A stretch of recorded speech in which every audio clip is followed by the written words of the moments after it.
Hello everyone, আশা করি আপনারা সবাই ভালো আছেন। আজ আমরা Mustafa the lion king movie কাহিনী সম্পর্কে জানবো। এই মুভিটিতে দ্য লায়ন কিং এর আগের কাহিনী দেখানো হয়েছে, কিভাবে মুস্তাফা জঙ্গলের রাজা হয়ে ওঠে এবং মুস্তাফার ভাই টাকা কেন তার নাম বদল করে স্কয়ার রাখে, তার সবকিছু জানতে পারবো। মুভির শুরুতে আমরা সিম্বা তার মেয়ে কিয়ারাকে দেখি। সিম্বা তার মেয়ের সাথে খেলা করছিল, তখন সে ঘ্রাণ শুকে বুঝতে পারে তার স্ত্রী নালা বিপদে পড়েছে। কিয়ারাকে গুহায় রেখে, আমি তোমার মা নালাকে নিয়ে সন্ধ্যার মধ্যেই ফিরে আসব। তার কথা শুনে কিয়ারা ভয় পায়। তখন সিম্বা বলে, তুমি ভয় পেও না, তোমার খেয়াল রাখার জন্য ডেমন ও বুম্বা চাচা আছে। আর এটা বলে সে সেখান থেকে চলে যায়। ধীরে ধীরে সন্ধ্যা হয়ে আসে আর আকাশে কালো মেঘ ছেয়ে যায়। হঠাৎ করে বজ্রপাত হয়, সাথে সাথে বৃষ্টি শুরু হয়। কিয়ারা এই প্রথমবার বৃষ্টি দেখছিল, তাই সে অনেক ভয় পায়। তাছাড়া তার আশেপাশে বাবা মা কেউ ছিল না। তখন সেখানে রাফিকি আসে, যেটা দেখে কিয়ারা অনেক খুশি হয়। রাফিকিকে সে অনেক পছন্দ করত। রাফিকি দাদু সব সময় তাকে গল্প শোনাতো। তার এমন কথা শুনে রাফিকি তার দাদু মুসাফার গল্প বলতে শুরু করে। মুসাফা তার বাবা আদি আর মা অনুর সাথে এক পরিত্যক্ত জায়গায় থাকতো, যেখানে অনেক বছর বৃষ্টি হয় না। এজন্য মুসাফা বাবা ও মা তাকে এমন এক জায়গায় কাহিনী শোনাতো, যেখানে সবুজ গাছপালা আর পানি কোনো অভাব ছিল না। সেটা পশু পাখিদের জন্য স্বর্গ ছিল। আর জায়গাটির নাম ছিল মেলেলিম। মুসাফা বাবা মা তাকে বলে, সেই জায়গায় পৌঁছাতে হলে সূর্যকে অনুসরণ করতে হয়। একদিন মুসাফা যখন তার বাবা মার সাথে খেলা করছিল, তখন তার গায়ে এক ফোঁটা বৃষ্টি পানি পড়ে। সেটা দেখে সকল পশু পাখি নাচতে শুরু করে। আর মুসাফা বৃষ্টি আনন্দ করতে করতে একটি ছোট নদীর কাছে চলে আসে। আর তখন নদীর বাঁধ ভেঙে যায়, সেখানে পানি চলে আসে আর মুসাফা পানি চুতে ভেসে যায়। এটা দেখে আদি নদীতে ঝাঁপিয়ে পড়ে, কিন্তু মুসাফাকে বাঁচাতে পারে না আর সেও ভেসে নতুন একটি জায়গায় চলে আসে। অনেক কষ্ট করে কিনারায় আসে আর তখন তাকে টাকা টেনে তোলে। এর মধ্যে টাকাকে খুঁজতে খুঁজতে তার মা ঈশা টাকাকে রেগে বলে, তুমি একা একা এত দূর কেন এসেছো? তখন টাকা তার মাকে বলে, দেখো মা, আমি একটি সিংহের বাচ্চাকে বাঁচিয়েছি। তখন ঈশা বলে, ঠিক আছে, কিন্তু তোমার কোনো ভাঙুরের বাচ্চার সাথে মেশা উচিত না। তোমার শরীরে শাহী রক্ত বইছে, তোমার সবসময় নিজের কাবিলার কথা ভাবা উচিত। তখনই মুসাফা বলে, আমি কোনো ভাঙুরে না, আমি তো আমার মা বাবাকে হারিয়ে ফেলেছি। এটা শুনে ঈশা অনেক খারাপ লাগে আর সে তাকে তার কাবিলায় নিয়ে আসে। মুসাফাকে দেখে ওবাসী ঈশার উপর রেগে যায় আর বলে, সে অন্য কাবিলার বাচ্চা, তাদের কিংডমে কেন এনেছে? তখন ঈশা বলে, মুসাফা তার পরিবারকে হারিয়ে ফেলেছে, আমাদের উচিত তাকে নিজের কাছে রাখা। ওবাসী তখন বলে, আচ্ছা ঠিক আছে, আমি একটা শর্তে রাখতে পারি। টাকাও তার মধ্যে রেস হবে, যদি মুসাফা জিততে পারে তাহলে এখানে থাকতে পারবে। টাকা আর মুসাফার মধ্যে প্রতিযোগিতা শুরু হয়, কিন্তু মুসাফা ক্লান্ত থাকার কারণে রেস হেরে যেতে থাকে। তখন টাকা ইচ্ছে করে রেস হেরে যায়, যাতে মুসাফা জিতে যায়, এখানে থাকতে পারে। সে মুসাফাকে মনে মনে ভাই বানিয়ে নিয়েছিল আর এই জন্য সে চায় মুসাফা এখানে থেকে যাক। মুসাফা রেস জিতে যায়, সেটা দেখে ওবাসী খারাপ লাগে, কারণ তার ছেলে শাহী পরিবারে হয়েও হেরে গিয়েছে।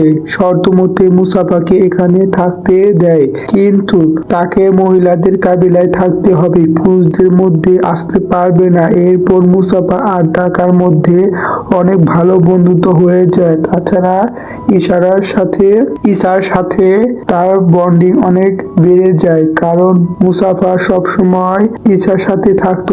ঈসা মুসাফাকে টাকার থেকেও বেশি ভালোবাসতে শুরু করে আর তাকে শিকার করার সকল কৌশল শিখাতে থাকে। অন্যদিকে টাকা খুব অলস ছিল, সারাদিন খেলাধুলা আর ঘুমিয়ে কাটাতো। সময় পার হতে থাকে আর তারা বড় হয়ে যায়। মুসাফা অন্য সব সিংহ থেকে একদম আলাদা ছিল। এছাড়া তার শিকার করার কৌশল অনেক ভালো ছিল। সে অনেক দূর থেকে শিকারের গন্ধ পেত। ইসামা আর মুসাফা একদিন হরিণ শিকার করতে যায়। তখন সেখানে সাদা সিংহের দল আসে। তাদের দেখে ইসামা মুসাফাকে লুকিয়ে থাকতে বলে। দূর থেকে এসব টাকাও দেখছিল। সেও সাদা সিংহদের দেখে লুকিয়ে পড়ে। তখন সাদা সিংহদের দল ইসামা আর মুসাফাকে দেখে ফেলে আর তাদের উপর ঝাঁপিয়ে পড়ে, কিন্তু মুসাফা একাই তাদের সাথে লড়াই করে একজনকে মেরে ফেলে। সেটা দেখে বাকিরা পালিয়ে যায়। টাকা দূর থেকে এসব দেখছিল, কিন্তু তার লড়াই করার সাহস হচ্ছিল না। ঈশা কিছুটা আঘাত পায়। তখন সেখানে টাকা এসে তাদের কাছে মাপ চায়, কারণ সে এসব দেখেও তাদের সাথে লড়াই করার সাহস পাচ্ছিল না। তখন ইসামা বলে চিন্তা করো না, তোমার সাহস দেখানোর সুযোগ তুমি সামনে আরো পাবে। তারা তিনজন কিংডমে ফিরে আসে। তখন ওবাসি ঈশার এমন অবস্থা দেখে তাকে জিজ্ঞেস করে কি হয়েছে। তখন ঈশা বলে কিছু সাদা সিংহ মুসাফা আর তার উপর হামলা করেছিল, কিন্তু মুসাফা তাদের সাথে লড়াই করে আমাকে বাঁচিয়েছে। এটা শুনে ওবাসি মুসাফার শুকরিয়া আদায় করে। তখন মুসাফা ও ওবাসিকে বলে সে ফিল করতে পারছে কাল সাদা সিংহের দল তাদের উপর হামলা করবে, কারণ সে তাদের দলে একজনকে মেরে ফেলেছে। ওবাসি তখন চিরাকুকে সাদা সিংহদের খবর নিয়ে আসতে বলে। চিরাকু যে দেখে পালিয়ে যাওয়া সিংহগুলো তাদের রাজাকে সবকিছু বলছে, আর যাকে মুসাফা মেরে ফেলেছে সে রাজা কিরসের ছেলে ছিল। কিরস তার ছেলের বদলা নেওয়ার জন্য মুসাফা আর টাকাকে মারার প্ল্যান করে। চিরাকু এইসব শুনে ওবাসির কাছে আসে আর সবকিছু খুলে বলে। এটা শুনে ওবাসি আর ঈশা অনেক চিন্তায় পড়ে যায় আর তারা ঠিক করে মুসাফা টাকাকে এইখান থেকে মেলেলিমের দিকে পাঠিয়ে দেবে।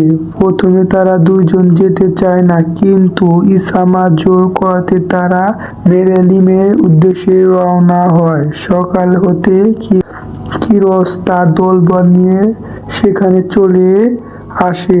ওবাসি বলে সিংহদের কিছু রুলস আছে, কেউ কারো কাবিলায় যে এভাবে হামলা করতে পারে না, কিন্তু কিরস বলে সে তার ছেলে বদলা নিয়ে ছাড়বে। এসব রুল সে মানে না, আর এটা বলে কিরস তাদের উপর হামলা করে সবাইকে মেরে ফেলে। অন্যদিকে মুসাফা টাকা যাওয়ার সময় বারবার পিছনে ফিরে তাকাতে থাকে। মুসাফা তার ফ্যামিলির জন্য অনেক চিন্তা হতে থাকে। সে মনে করে না জানি ফলো করছে। তখন তারা দৌড়ে একটি ঝর্ণার কাছে এসে থেমে যায়। টাকা মুসাফাকে ঝাঁপ দিতে বলে, কিন্তু টাকা পানি দেখে ভয় পায়, কিন্তু তাদের কাছে আর কোনো রাস্তা ছিল না, এর জন্য তারা দুজন ঝাঁপ দেয়। কিরস উপর থেকে দাঁড়িয়ে এসব দেখছিল আর তার দলবলকে বলে তাদের যেভাবে হোক ধরতে হবে, আমি তাদেরকে কোনোভাবে ছাড়বো না। মুসাফা আর টাকা নদী থেকে উঠে একটি জঙ্গলে এসে আশ্রয় নেয়। মুসাফা মনে হতে থাকে কেউ তাদের পিছু করছে। মুসাফা দেখে একটি শ্রেণী তাদের পিছু করছিল, সেও জঙ্গলে হারিয়ে গিয়েছে। সে তার নাম সারাবি বলে আর তার সাথে তার বন্ধু জাজু ছিল। তারা চারজন এক হয়ে যায় যাতে কোনো বিপদ আসলে তারা একসাথে মোকাবিলা করতে পারে। তখন আমরা একটি বানরকে কাবিলায় দেখি।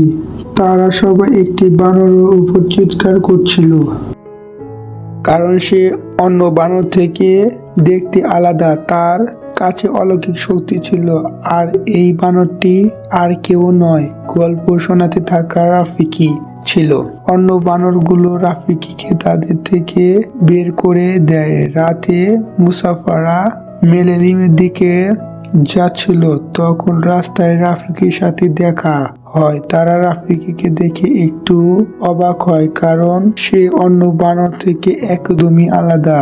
তারা রাফিকির কাছে মিলি যাওয়ার রাস্তা জিজ্ঞাসা করে, তখন রাফিকি তার শক্তি দিয়ে মিলি যাওয়ার পথ খুঁজে বের করে। পরের দিন সকালে তারা যখন যাচ্ছিল, তখন টাকা মুসাফার কাছে এসে বলে সাফিকে পছন্দ করে ফেলেছে, আর তাকে কিছু আইডিয়া দিতে বলে যাতে সে সারাবিকে ইমপ্রেস করতে পারে। তখন মুসাফা টাকাকে বলে, তুমি সারাবিকে বলো যে তোমার শরীর থেকে অনেক সুন্দর ফুলের গান বেরোচ্ছে। তখন টাকা বলে, তুমি কি করে জানলে? মুসাফা বলে, তুমি তো জানো আমার গন্ধ নেওয়ার শক্তি অন্য সিংহদের থেকে একটু আলাদা।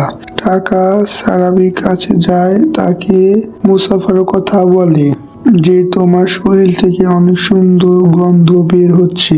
সারাবি ইমপ্রেস হয়ে যায়, আর তারা কথা বলতে থাকে, সামনের দিকে হাঁটতে থাকে। তখনই আমরা দেখি কিরসের দলবল নিয়ে তাদেরকে ঘিরে ধরেছে। রাফিকির লক্ষ্য তাদের মাঝ থেকে হাতির একটি দল যাচ্ছে। সে চিন্তা করে, হাতির এই দলকে যদি কোনোভাবে করে দেওয়া যায় তাহলে হয়তো তারা বেঁচে যাবে। তখন রাফিকি তার মৌচাক দেখতে পায়, সে একটি লাঠি হয়। পরের দিন সকালে তারা সবাই বরফের পাহাড়ের সামনে চলে আসে। তখন রাফিকি তার শক্তি ধারা জানতে পারে এই বরফের পাহাড়ের পিছনেই মেলিন আছে।